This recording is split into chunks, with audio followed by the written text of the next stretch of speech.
I mean, I kind of already had this idea that Peterson was like an elite advantage creator scorer, just from, like, watching a bunch of games and kind of my normal scouting process, but actually going and like charting and taking notes on each of these plays and, comparing it out to the others, like, yeah, this guy's really special. And I'm sure if I did this kind of same exercise for other players, at least just from like my anecdotal, like watching a bunch of AAU guys over the years, I can't imagine any would kind of come close to Peterson.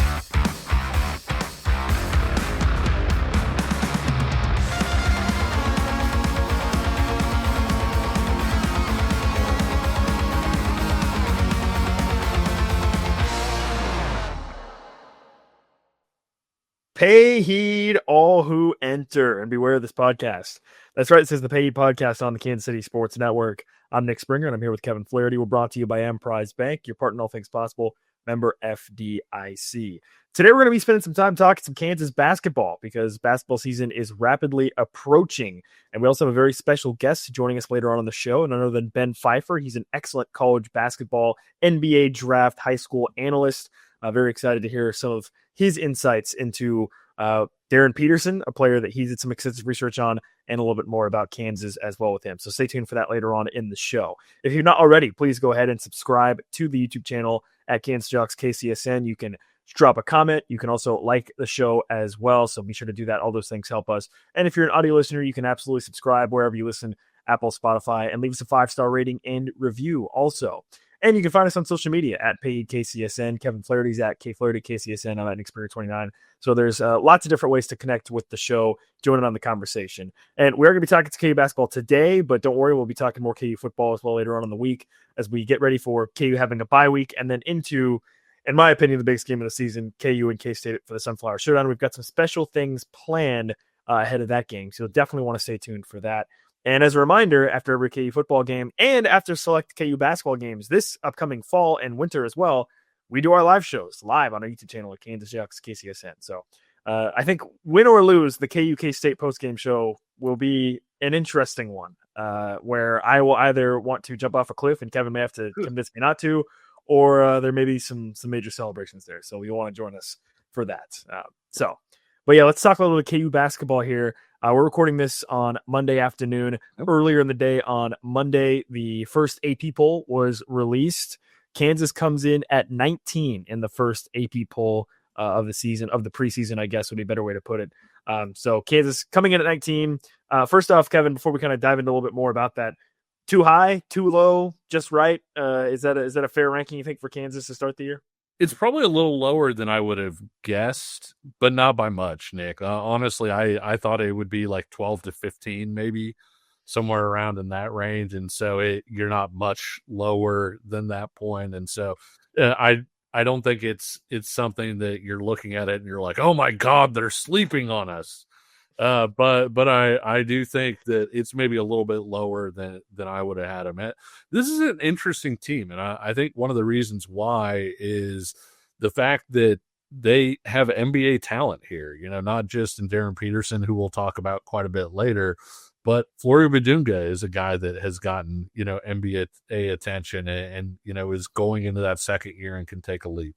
Cole Rosario is a guy on NBA radars, a guy like El Marco Jackson was on NBA radars previously. You look at Paul Mbia being a guy that is somebody that NBA scouts are tracking. And so I think on one hand, you do look at it and you say, are there some holes here? It's not a perfect roster necessarily, but at the same time, Nick, I do think that there's also a chance that, hey, this team winds up being really good because they've got multiple NBA players on it.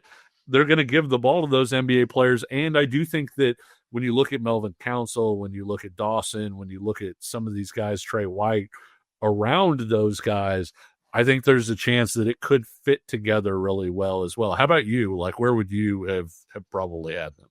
Well, first of all, I say keep sleeping on Kansas. Like, please rank Kansas lower. It's better that way. We've seen what has happened over the past handful of years when KU is preseason top 5 or top 1 in the case of the past couple seasons and where that's played out. So I'm happy about it just from that perspective. All right, there we go. Nice. Keep sleeping.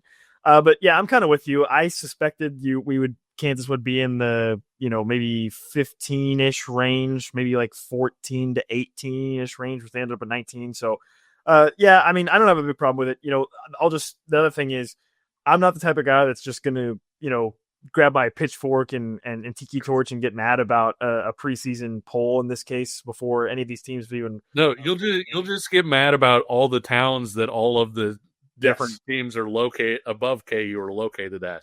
You're going to be sitting here like Stores is that high?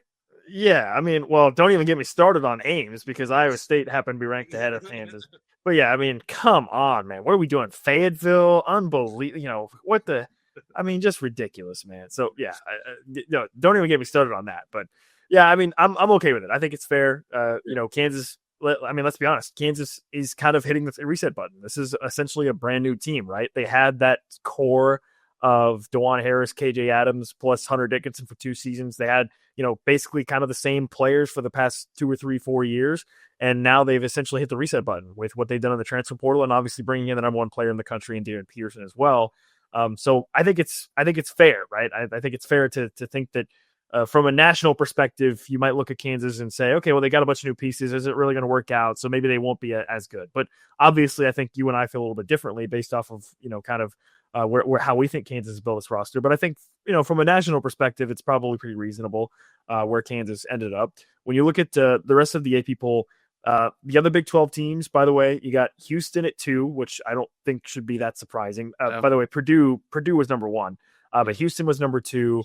You had BYU at 8, Texas Tech at 10, Arizona at 13, and Iowa State at 16. So we are talking about, Kevin, 5 Big 12 teams ranked ahead of KU in the AP poll. That is a little bit surprising, but again, I don't think it should maybe shock too many Big 12 basketball fans because this conference has been the most competitive and probably deepest conference in the country. I know the SEC had a great year last year, but generally speaking, over the past decade plus, it's basically been the Big 12 as the deepest and across the entire conference, the best. And that's probably reflected in the fact that you've got so many top 20 teams in the preseason this year too.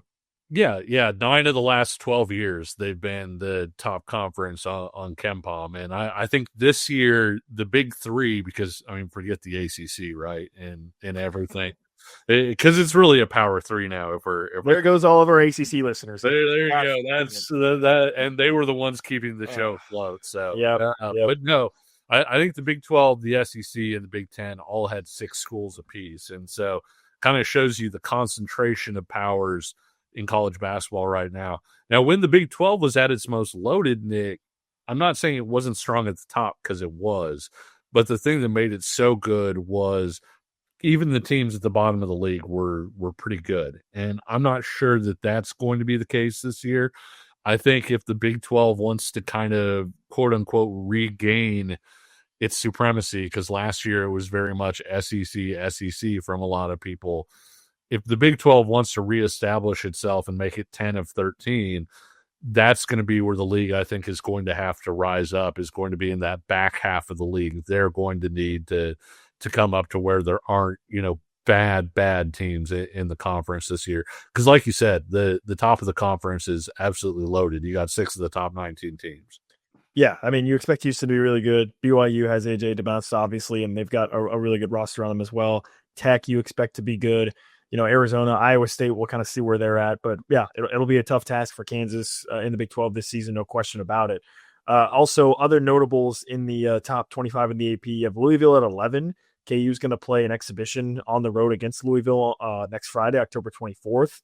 North Carolina's at 25. Kansas will play in Chapel Hill later on in the year. UConn is at 4. They will be coming back to Allen Fieldhouse in December to play that game against Kansas. And then you also had Duke at 6. And, of course, Kansas will be facing off against the Blue Devils in the Champions Classic. So lots of top 25 matchups. And that kind of underscores what we've been talking about previously, which is KU has a very, very difficult schedule this season from start to finish, right? There's really no cupcakes. Even when you look at some of the non-Power 5 or Power 4 teams that Kansas has on its schedule, you're talking about a Princeton who was turned themselves into sort of a perennial tournament team and made it, knocked off. They beat Arizona, right, as a 15 seed a couple years ago. So it's a very tough schedule for Kansas, not just in conference play, but really they'll have to hit the ground running right away come November. Yeah, and that's the thing about it is this is a team that could take a few losses early on while they're figuring things out, right? Because like you mentioned, this is a new team. This isn't a team that has been through those battles together, and there's a process of forging a team that's not just, hey, these are our starting 5 guys even, and we don't even know who those 5 are going to be, right? Like in terms of that could change over the course of the year, but I think even beyond that, Nick, you start learning which guys within those lineups are going to do which things. And so I think that there's going to be a growing process. And with the schedule being so difficult, there's a chance that this team winds up unranked pretty quickly. But I also think that by the time you hit conference season, you're already going to be pretty battle tested. You're already going to have a lot of things figured out.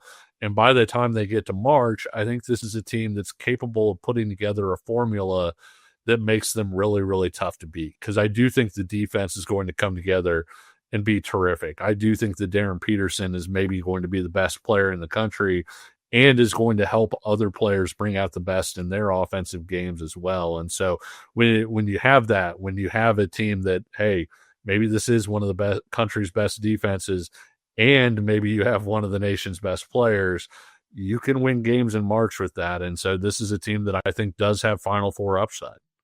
Yep. And Ben Pfeifer, college basketball analyst and NBA draft analyst, is going to join us later in the show to talk a little bit more about Darryn Peterson specifically. But I think, as you said, this Kansas team hopefully is built to potentially, if it hits its ceiling, make a deep run in the NCAA tournament come in March and make a run hopefully at the Big 12 as well. And not only is Kansas built for success potentially in 2025, but they've also been recently doing a lot of things to help themselves for the future in 2026 and beyond, getting some big time commitments. We're going to talk a little bit about that coming up on the other side, but this also gives us a chance to remind you that you could be on the field at the 50-yard line inside GEHA Field for the official coin toss at a Chiefs home game this season. Visit Chiefs.com/GEHA now and enter to win for a chance to be on the field for a once-in-a-lifetime view of the pregame coin toss. Plus, you can score other exclusive prizes, enter for a chance to win at Chiefs.com/GEHA. GEHA is a proud partner of the Kansas City Chiefs. We'll talk a little bit of KU basketball recruiting coming up next. Chiefs Kingdom, I have got a question for you. What is your favorite touchdown? Well, for me, I can confidently say that my favorite touchdown, it's the next one, because with DraftKings Sportsbook, an official sports betting partner of the NFL, every touchdown could bring you closer to cashing in. From the first touchdown score to anytime touchdown props or the thrill of live in-game betting, every snap is loaded with opportunity. From spreads to money lines, same-game parlays, regular parlays, you want it, DraftKings has got it. Here's the best part. Bet just $5, and if your bet wins, you'll get $200 in bonus bets instantly. I use DraftKings Sportsbook, and you should too. Your team hitting pay dirt pays out to you. Download the DraftKings Sportsbook app now and use code KCSN. That's code KCSN to turn $5 into $200 in bonus bets if your bet wins. In partnership with DraftKings, the crown is yours. Gambling problem? Call 1-800-GAMBLER. In New York, call 877-8-HOPE-NY or text HOPE-NY 467-369. In Connecticut, help is available for problem gambling. Call 888-789-7777 or visit ccpg.org. Please play responsibly. On behalf of Boot Hill Casino and Resort in Kansas, fees may apply in Illinois. 21 plus age and eligibility varies by jurisdiction. Void in Ontario. Bet must win to receive reward. Minimum minus 500 odds required. Bonus bets expire 7 days after issuance. For additional terms and responsible gaming resources, see dkng.co/audio. This is the Peggy Podcast on the Kansas City Sports Network. I'm Nick Springer along with Kevin Flaherty. If you have not already, please subscribe on our YouTube channel at Kansas Jayhawks KCSN, on Apple and Spotify. If you're on audio, leave us a 5-star rating and review. You can also leave us a comment on our YouTube channel and like the channel, like the show, and as well as subscribe to the channel as well. And you want to stay notified for all of our future live shows after KU football games. And once we get into basketball season, KU basketball games as well. We're also going to be joined coming up here in a few minutes by Ben Pfeifer. He's a college basketball analyst and NBA draft analyst. Did some great work on Darryn Peterson. You can actually check out the link to his fantastic article in the description of the show, and we're going to be talking to him a little bit more about that and Darryn Peterson specifically. So looking forward to that conversation later on in the show. Before we do get to that, I also, Kevin, wanted to mention a little bit that Kansas has been putting in a lot of work off the court on the recruiting trail over the past couple of weeks, locking up some players for their future. Headlined by, in the class of 2026, the top point guard in the country, Talon Kinney. He's the number 13 prospect, according to 24/7 Sports, for the 2026 class. The top point guard, as I said, and seems to be a really excellent player and a really talented player. He announced his commitment to Kansas just a few weeks ago at the point guard spot. So, for me, at least, my first reaction was, okay, you have Darryn Peterson for this year. You expect him to be a one and done. So that means you're going to need another point guard for 2026. And it seems like Talon Kinney maybe checks that box. Yeah, for sure. And Kinney is another guy who can score from the point guard position. And, we've talked about DeJuan Harris quite a bit on here. And I do think he caught a little bit of a bad rap, mostly because of, the lineup groups that he was in, right? It's not in and of itself damaging to have a pass first, pass second point guard if you have the pieces around that person that can make that style of play work. But all of that is to say that Darryn Peterson is going to score a lot of points this year, Nick. And I think Talon Kinney is a guy that even after Darryn Peterson leaves, gives you a chance to continue to really score points from that point guard position. He can get kind of wherever he wants on the court with his handle. He's a guy that has scoring ability, can score it at all three levels, maybe could polish up the jump shot a little bit like a lot of young guys could, but ultimately speaking, maybe even a little bit more of a combo guard than a point guard in terms of the way he passes and sets guys up. But a really terrific get and somebody who could slide in and really be a really good college point guard almost from the word go. Yeah. And as I said, you figure Darryn Peterson's going to be gone, so you're probably going to need that spot filled for 2026, and it seems like KU has already pinpointed and potentially found their guy for that spot. Kansas also has been doing a lot of work in that 2026 class. They already have 3 commitments in the 2026 class, Kevin, which is pretty impressive for maybe this early in the recruiting cycle. That's good for the number 2 class nationally. I don't really want to talk about who's number 1. Just kind of ignore that. It's if you look at 24/7 Sports right now, it's Missouri, but just ignore that. You don't need to worry about that. But Kansas is number 2 right now, and a big part of that is Talon Kinney. But they also added 2 other players. Davion Atkins, he's the number 3 center in the country according to 24/7 Sports, 34 nationally, and Trent Perry at the small forward spot, the number 39 small forward, 120th nationally. 2 guys that, again, at positions you're going to be needing if you're Kansas again going forward, because you have Floyd Badunga this year. You figure he'll probably be gone. I think best case scenario, Paul Mbia is sort of the 1B to Flory this year, and then Flory goes to the NBA after this year, and then Paul Mbia becomes the top guy next year. But obviously you want to add some additional depth behind that. So you got a guy like Atkins, who I think is a really athletic guy. He's at 6'9", so maybe not sort of a major rim protector type that you would expect, but a really solid player. And then Trent Perry as well seems like a guy that has a very high upside also.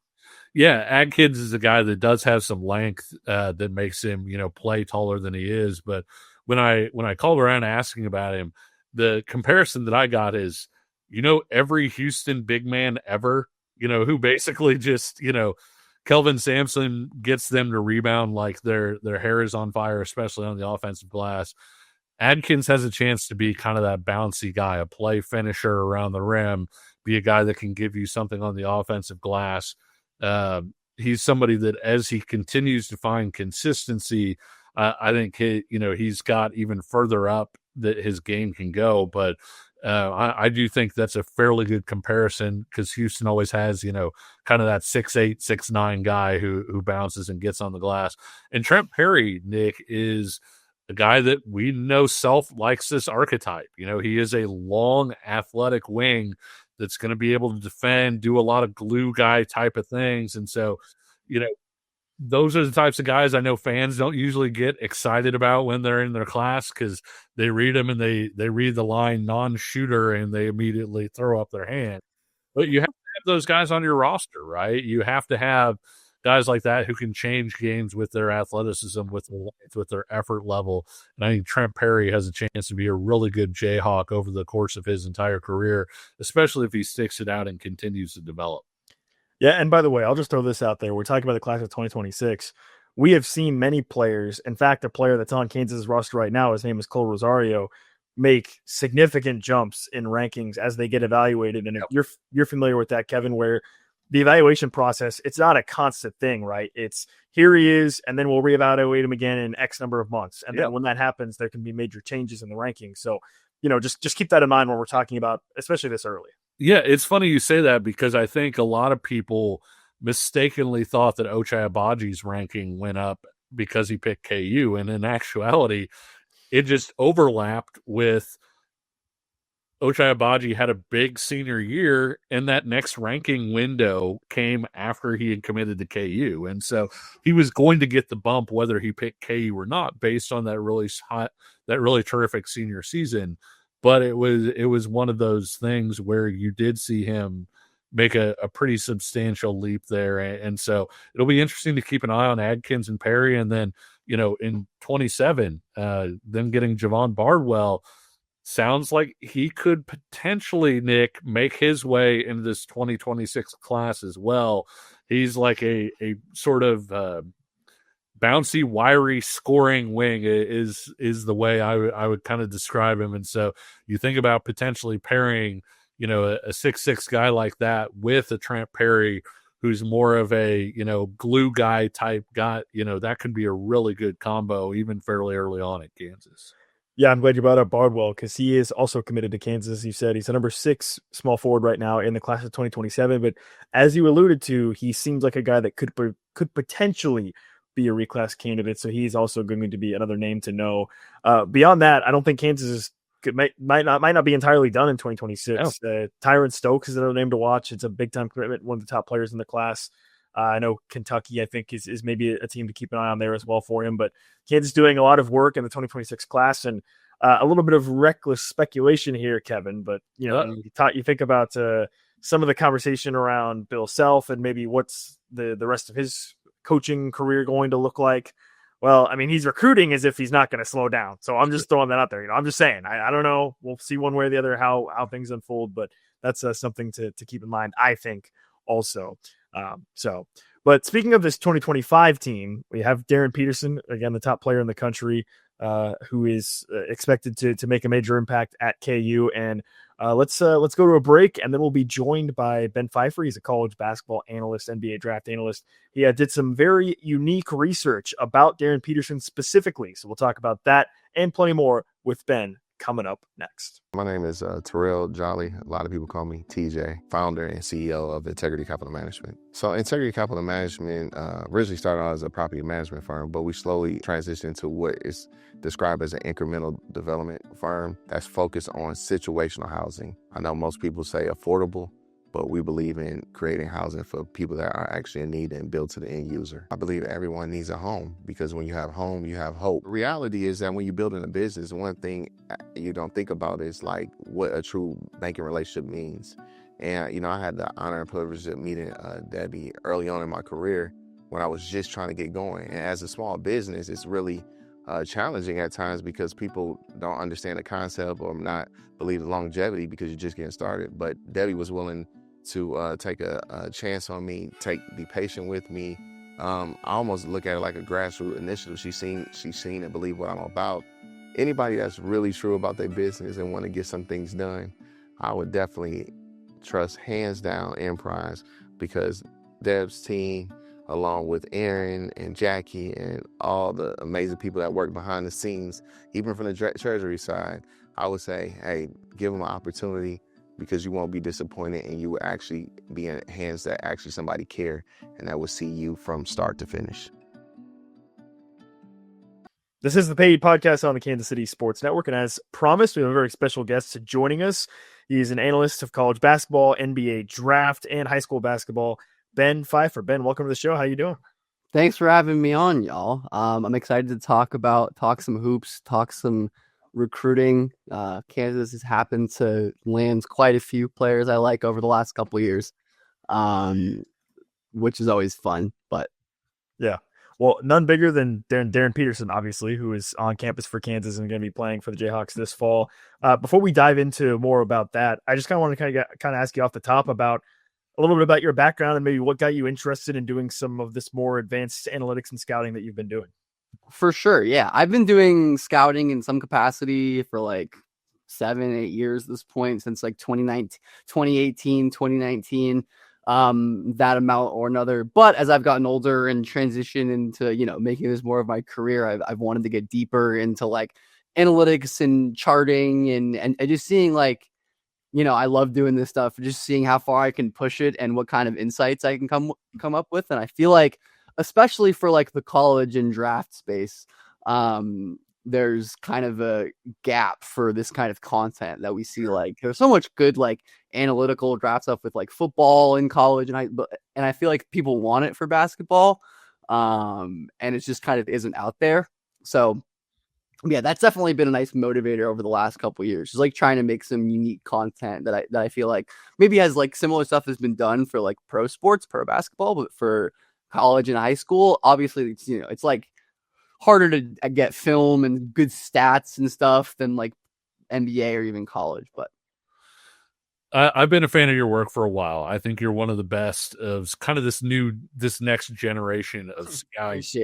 And one of the things that I really like about you is I think the best scouts don't just accept conventional wisdom as gospel. And, that doesn't mean you can't come to some of the same conclusions if your work leads you there, but you try to find really, hey, is this the best way to do this? And for sure, one of the things that you tweeted out here recently, you tweeted out that some of the things that basically make star players, and one of the biggest ones that you mentioned was the way that players create advantages on a basketball court. How did you come to that conclusion, and what was sort of your background in that?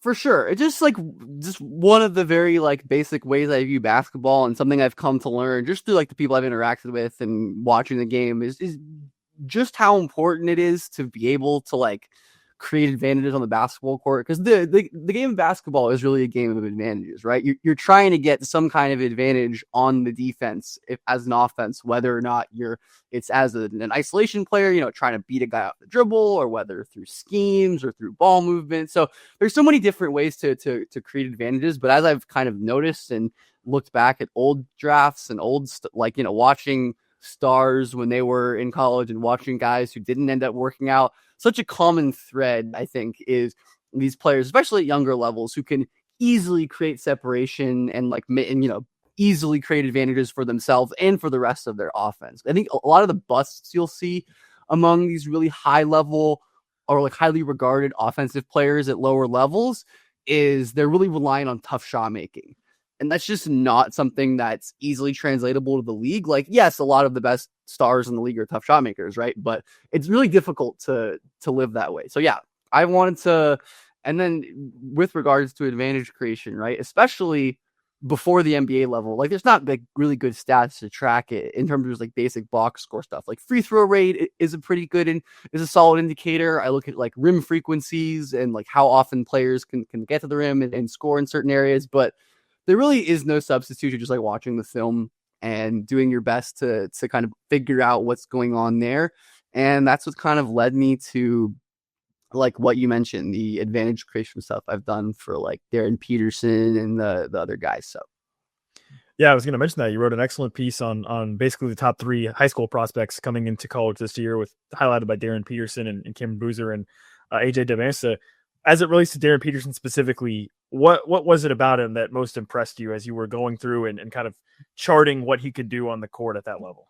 Yeah, Peterson, just for context, like I viewed him as the top guy in this class at least for a year now, like probably like right about when his high school season started as a senior, and I'm like, oh, he's just doing the same things he did in AAU. Okay, this is the number 1 pick. But obviously one of the things you notice with Peterson is like, oh yeah, this guy just like will create dunks in the half court against set defenses. And it's like, it doesn't really take a advanced analytical eye to be like, yeah, if you're like even a casual basketball watcher, like you'll just recognize that he can do things with the ball and create outcomes that you just aren't really accustomed to seeing. But yeah, so basically my goal with this project was kind of this as like a tester. There's some other people on like the draft internet who have done similar things. This guy named Eli the Economist who does some scouting work did it for a couple of draft classes back. But I just wanted to take my own spin on, looking at the film and doing a film-based study of like how these guys create advantages. Because I had like my kind of, in my head ability just from like watching the film, reading my notes. But I went into it and just on Synergy, which is a program that has like a bunch of clips and stuff that you can click through. So not a perfect sample, not literally everything, but I took all of these guys, the big three's final AAU samples. So it was about 15, 16 games for Peterson and about 20 plus for Boozer and Peterson, because they play more on the EYBL circuit than Peterson does on Adidas. But what I found was, and basically I was just looking at for this like trial was just like, when a player tries to create an advantage, meaning, gain separation to score or to create a pass or forcing a defensive rotation. Just, how often are you successful when you try to do that? And Peterson of the big three was by far the most successful. I charted him at 80% of the advantages of the times he tried to create advantages. He was successful, which compares to 74.1 for Boozer and 69% for AJ DeBansa. Now, I would love to have like a full database of prospects to like understand, like contextualize how good that actually is. But like, just kind of thinking about it, like 80% of the, like 4 out of 5 times Darryn Peterson tries to score or create a rotation or something, he's going to succeed, which I think checks out when you like watch him play. But one of the other things I was also charting for was like how these players are creating their advantages. And I think another thing that Peterson has that most guys don't is just like diversity, where a lot of high school players, they have like 1 or 2 moves that really spam. Like AJ DeBansa, you'll see him go to that stutter rip to the rim or phase up into the mid range. And like he does other things, but those are the main 2 moves that he uses. Where Peterson, it's such a diverse array of dribble moves and footwork and different places that he scores. So I kind of already had this idea that Peterson was like an elite advantage creator scorer just from like watching a bunch of games and kind of my normal scouting process, but actually going and like charting and taking notes on each of these plays and comparing it out to the others, like, yeah, this guy's really special. And I'm sure if I did this kind of same exercise for other players, at least just from like my anecdotal, like watching a bunch of AAU guys over the years, I can't imagine any would kind of come close to Peterson. Like maybe like Texas Titans Cade would do similar, might approach those numbers if I were to like go back and do that. Just like thinking about the most like dominant AAU advantage creators that I can remember. And like there really just aren't many that are Peterson. And I think we're going to see that immediately in college.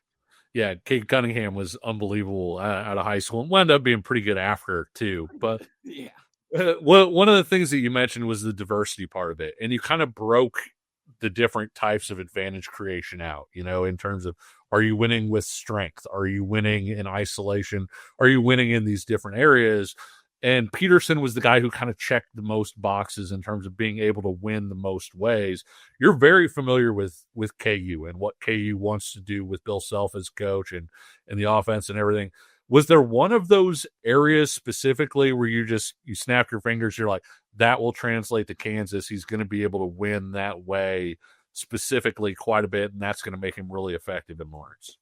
Yeah, I think the easiest one to point to is just ball screens with Flory Badunga and, the other bigs. But I think specifically just having Peterson running spread ball screen with Flory and having shooters space the floor as much as possible is going to be an extremely dangerous thing. For the advantage creation charting, I split it into ball screen situations, non-ball screen situations, and off ball, so like attacking closeout, coming off screen, something like that. And Peterson in ball screen situations was actually a little less, I think, in terms of pure success rate, was a little bit lower than Boozer, but like as you can imagine, the volume was just like 10 times higher. But I think because of Peterson's just natural ability to change speeds and directions, and of course he has one of the best handles you'll ever see for a 6'4", 6'5" guard at this level, like I would imagine defenses maybe early on try to play under on Peterson just because like he isn't a proven like elite 3-point shooter in terms of percentages. I think most young elite stars on offense aren't in high school and he'll get there, but could kind of see that being a way to cover him. But like, even if you do go under Peterson, he'll just like rescreen and like wait till he gets to his spot and like pick his spot for a floater or like get downhill and make a pass. So I think the main way that I really imagine, just because like Kansas isn't going to really have much else by way of like reliable on ball creation, like, I don't know, maybe we get like, Marco Jackson leap, like Melvin Council, I think is solid, but not someone I'm thinking about as like a reliable live dribble pick and roll creator, right? So I do think we're going to see extreme volume pick and roll ball screens, and I'm curious to see how Peterson's like pick and roll volume and numbers compare to like a Bennett Sturts or Braden Smith type player from like last year. Just these types of elite college point guards who just spam spread pick and rolls even more than you're going to see in the NBA. And I think even though most of those guys tend to be like shorter shooter types, I think Peterson, just because of how good he is and because of how the roster looks with just like play, I think Kansas has very clearly built their roster. Like, we're just going to have play finishers around Darryn Peterson and see how it goes. And I think if you're, there's fair, honestly, if you're going to build this strategy around any kind of player. As the Darryn Peterson hype train is kind of built up, I've had this thought of, and I know they play separate positions and they're not the same player, but I feel like Darryn Peterson needs to have maybe a Cooper Flagg-esque type impact at Kansas, similar to what Cooper Flagg did with Duke last year. Sure. Is that realistic in your mind? Can he be that level of what we saw Cooper Flagg do with Duke? Obviously, again, at different positions, but just sort of that level of impact? I think so. Absolutely. I think Peterson is like a similar level of prospect to Flagg coming out in the same stage. Obviously, an extremely high bar. And like, we've seen Flagg dominate in college, but I think Peterson and Boozer and DeBanza to some extent, but I think Peterson's like a tick ahead of those guys. And like Flagg, DeBanza is also, or not DeBanza, Peterson is also a crazy defensive prospect as well. So I think that also helps his case, where I'm curious to see. I mean, again, Peterson, I want to say, like, I'm curious to see how his like defensive impact levels out when he's going to have a huge offensive load. But like, Peterson's always had a huge offensive load. This is like nothing. This is nothing new for him. And even though he's like, again, compared to DeBanza, who's played with Tyrann Stokes, who's played with Peterson. Actually, no, they didn't overlap. I don't believe they overlapped at Prolific. Like, DeBanza's played with Tyrann Stokes. Boozer obviously has played in like Knight Riders Columbus systems much better. Whereas Peterson, in my opinion, was the best defender in the country in his class, regardless of the position, since the start of his AAU season. Like 6 or something stocks per game in 3SSB, like totally crazy defensive impact. It's like a rim protector, a switchable on-ball defender, a help defender. And I think for that reason, obviously combined with like the level of offense that we expect Darryn Peterson to reach, like Flagg last year was the best player in the country. He was super impactful. He wasn't like uber special as a scorer in terms of like efficiency or volume. He was just so great and balanced at everything. And I think Peterson probably has more like, we're probably going to see a little more polarization in his profile, I'd say, than Flagg, but I think there's a good chance he hits similar impact levels. Like if I were a betting person, I'd probably throw some money on Darryn Peterson for National Player of the Year. Assuming he's not, I'm pretty sure he's not like number 1 odds right now. I think Braden Smith's probably first in odds, which is understandable. But like I'd throw money on Peterson. I think he's that good. And even if, we just saw an elite freshman win this award, and Peterson's going to have much less competition for touches than Cooper Flagg did on that Duke team, where I think that Duke team benefited, like Flagg benefited from the fact that Duke team didn't have like a real point guard play, which basically meant that he was a nominal point guard for a lot of the time. But Peterson is a point guard, so he's not really going to have to worry about that. You charted again the different ways that guys can create advantages, and sort of the one area that Peterson didn't create advantage. I think the only box that he didn't check was winning with strength was not something that he did. When you see him now going up against older players in college basketball, and then you figure by the time he gets the NBA, when he's in the NBA, he's going to improve. That's not going to be a weakness or whatever. Is it something that could hold him back maybe a little bit this year, though, in terms of not necessarily being a weakness, but maybe being the one area where he's not necessarily going to win at a really high level? Certainly possible. And another Cooper Flag parallel here, who's like one of his few like real weaknesses was half court rim finishing, especially on layups. And if there's one like real like nit I think you can pick with Peterson, is that he's just like not the most incredible vertical athlete in like tight spaces. If he can like attack downhill off the dribble or like have a bit of a runway, he will dunk on people.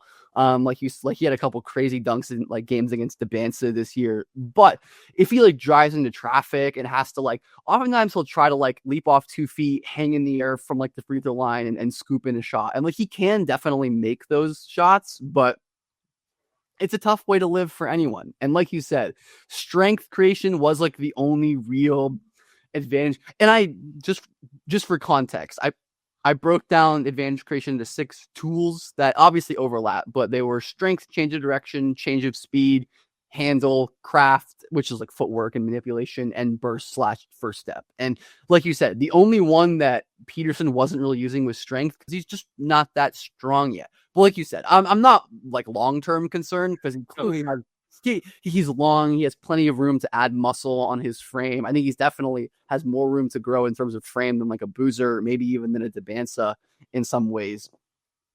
But I do think you could see some concern with his rim finishing and with like what the kind of numbers are there, because he's going to get to the rim a ton. He's going to draw a bunch of fouls.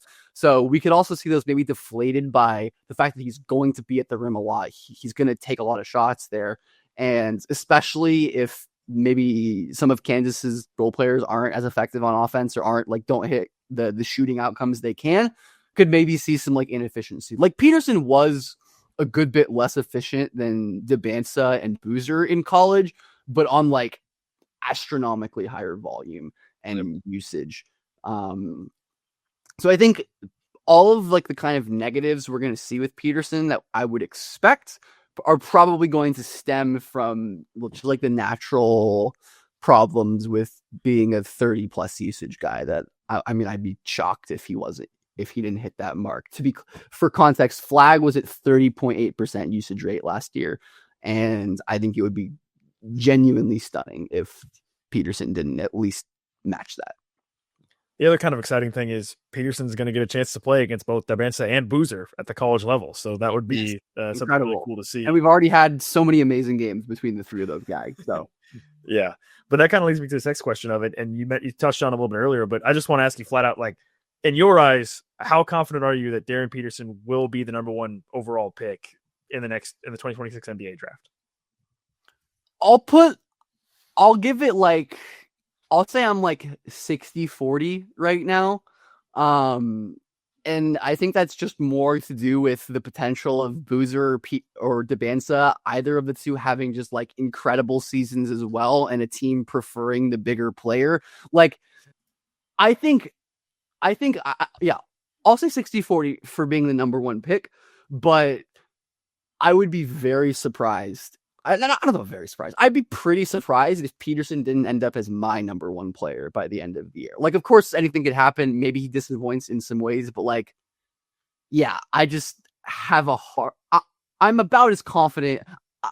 I'd say I was similarly confident in Peterson as I was in Flag at the beginning of last cycle. And I mean, if I was pushing back extremely hard against any of the Flag kind of doubt early in the season or before the season. So I'd say the level of confidence I had in Cooper is pretty similar to what I have in Peterson, which is to say that as good as Cameron Boozer and AJ Debansa and a lot of the players in this really good draft class are, I think Darryn is just another level, not only in terms of who he is, but in terms of like situation to produce. And we all know how much like the NBA might value like the counting stats, or if Peterson is averaging like 26, 27 plus a game on reasonable efficiency, like how are you not taking a number 1 if you're Utah or if you're Washington or if you're Brooklyn, right?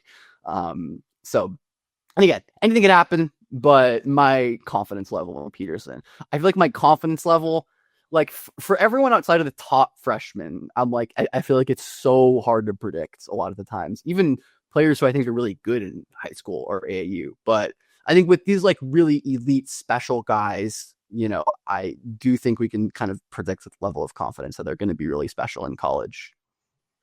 Moving to 2026, I know you said that Peterson was one of the best ball handling guards you see at his size.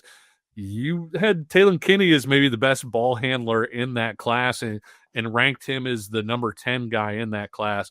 What was it about Kinney's game that you really liked when you were scouting that class and kind of putting those rankings together? Yeah, Kansas has a very nice balanced 2026 class. Doesn't exactly have like the star power. I mean, there's nobody to get that has the star power of Peterson, to be clear. So it's not necessarily a fault of Kansas. But yeah, like you said, I view Kinney as it's either him or Darryn Rippey probably as the most impressive ball handlers in the class, where Kinney though, like unlike a more traditionally sized point guard like Rippey, like has this really thick, sturdy frame and long arms. He has a really interesting blend of skills where like I'm not nearly as confident in Kinney as like a locked in lottery prospect as a freshman. I mean, that's just a high bar, but like a physical ass guard who's a great passer, great ball handler, can shoot the three, can play defense. Like there are, I think, plenty of ways where he could maybe fall a little short as like a high quality NBA prospect. But I think he's going to be a really, really damn good college player at the minimum. And I'm curious to see like a couple of the offensive stuff in terms of like how good of a pull-up shooter can he get, right? Or like I think his playmaking is excellent, but there are definitely holes in terms of like live dribble playmaking and making tougher point guard quality reads. Where I think a guy like Darryn Rippey in his class is like making these high-level interior tight window layup passes in his sleep, whereas Kinney I think is a little less like pure point guardy as a passer. But then again, I think he brings more defense and floor spacing and stuff like that than your average point guard. So I'm a huge fan of Kinney and like just guys with his ball skills and feel and athletic tools and defense. Just again, a very safe production.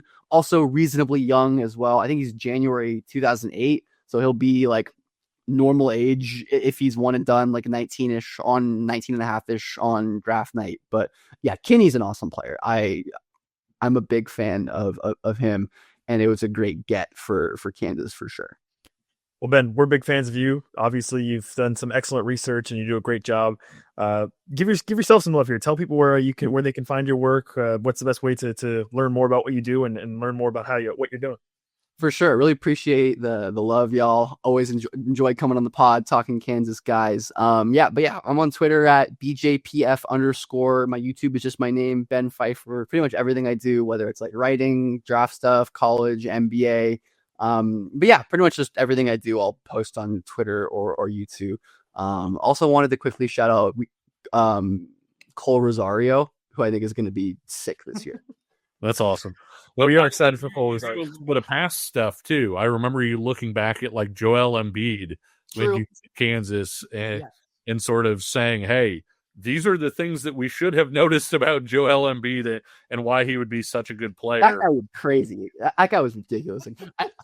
I mean, I was like 12 years old when Joel Embiid was playing college. So I have like vague memories of watching that Kansas team just like as a fan, but I didn't like know anything. And then I remember there was that great piece that I can't think of who dropped it about Embiid, where they referenced the play he had in what I think it was like a UNLV or something, where he like caught it on the baseline and dream shaked and went baseline, and like went under the rim and reversed it. And like I posted that clip on Twitter like 3 years ago when I was watching his tape, and I'm like, holy shit! Because I mean, just from what I'd heard about.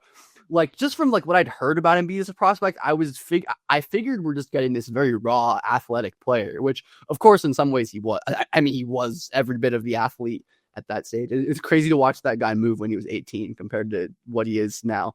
But yeah, I was absolutely blown away with that guy. But yeah, that was a fun. I think that might actually be one of the oldest scouting videos on my channel, which is There you go. Awesome. Well, Ben, we appreciate your time, man. Thanks so much, and we'll chat again soon at some point down the line. Appreciate it. Sure.